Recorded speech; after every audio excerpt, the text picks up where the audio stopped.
What's going on? This is Frank Chen with REIClub.com, your link to creative real estate. In today's video, I want to talk to you guys about what happens when the real estate appraisal comes in lower than asking.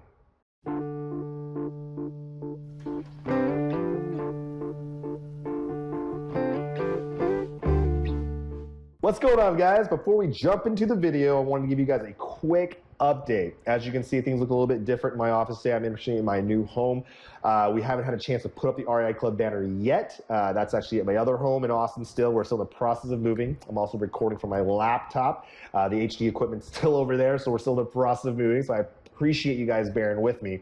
But I had a recent deal that I was working on, and I felt it was a good case study to share with you guys. So I want to take the time to record a short video for you. But it's basically for my sellers out there who are dealing with fix and flip properties. And you're going to essentially, on the occasion, time to time, potentially deal with an appraiser who's going to give you a low appraisal. Now, the deal that I want to talk to you guys about, I was on the buyer's end. The seller, was selling me the property, and we had to get an appraisal done. It actually came in around $40,000 less. Now, keep in mind, that is not very common at all. This is actually my first case dealing with this. In most cases, if it is, if you do your due diligence, and you know what your prices are, you know how your market is, you're going to get in within a few hundred, maybe 1,000, 2,000 of your list price. It usually doesn't not a lot of problems in that front. But when it comes down that much lower, as a seller, that's like a punch in the gut. You're like, oh crap, am I going to get my money back? I did not anticipate this. So here's some advice to you guys on how to get around that. There's a thing called a reconsideration. Now, I'm assuming that most people are going to be dealing with this, or maybe getting an appraisal about $5,000, potentially $10,000, the worst case scenario, lower than they're asking. Now, what you can do is called a reconsideration. And basically what you're doing is you're challenging a licensed professional, the actual appraiser. And what that means is, they go through a set type of training. They have certain algorithms, a formula they follow to come up with their value. Now, what I've learned from this past process is that some appraisers are going to be lazy and will skip certain steps, pull the extremes of I think he pulled from 80 properties. And for some reason, I even did my own comps and came up with a price that was higher than his. So I knew something was wrong. So that's why the seller did a reconsideration, and I wasn't surprised by that, and was able to increase the value by almost $20,000. And pretty much I indicated that the licensed professional messed up somewhere. It was a huge thing that we were talking about. We were just so blown away by this because of such a huge difference.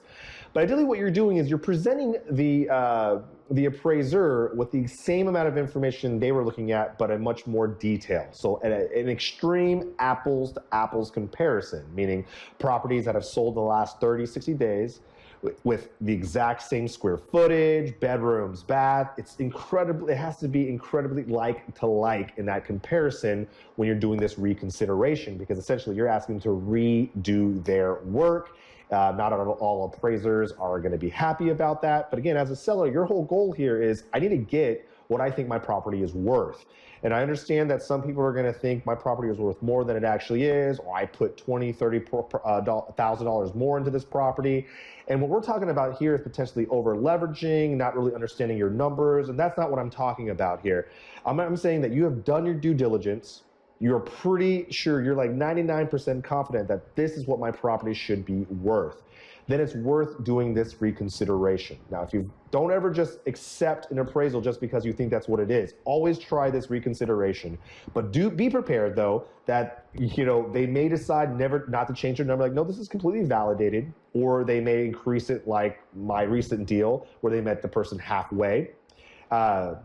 Even halfway was lower than their listing price. But as the seller, they realize, okay, we've already had one buyer fall through. Do I really want to deal with another appraisal that came in low? So there are a lot of factors that the seller you have to understand. But the bottom line that I want to emphasize here is, always fight for what you think the price is worth, but don't be in denial when the prices come back and it's lower than you expect. At that point, you need to kind of reevaluate, understand, do I need to hold on to this property a little longer? Do I need to rent it? Do I need to wait for the market to get better? Or do I just need to come to terms that I maybe over leverage this property and I need to hurry up to let it go? Otherwise, I'm going to keep having to deal with multiple buyers, multiple months on market, dealing with overhead. So basically, an appraisals help tell you if it comes in lower, you have to evaluate it in different ways and be very open-minded about it as a seller. You can't be closed-minded to that. You're just going to hurt yourself in the long run. So with that being said, I just wanted to let you guys know, as a seller, this may be a possibility, but there are ways around it. So don't panic, okay?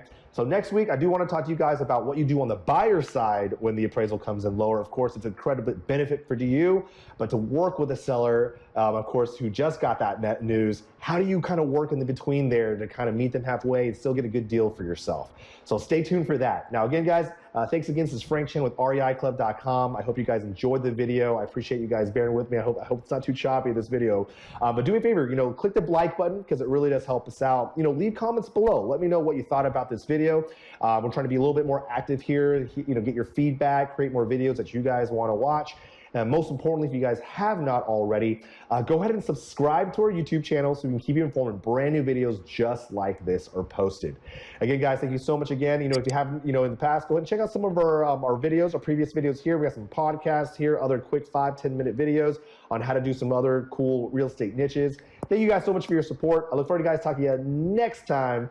Take care, good investing, and bye-bye.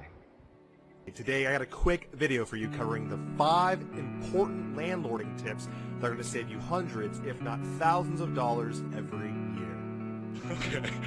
I would expect Eric to be happy about it. He'd be like, absolutely not. So, you know what I mean? I want to add something. I want to add one thing. Yeah, please. You mentioned the Austin market, which you're familiar with.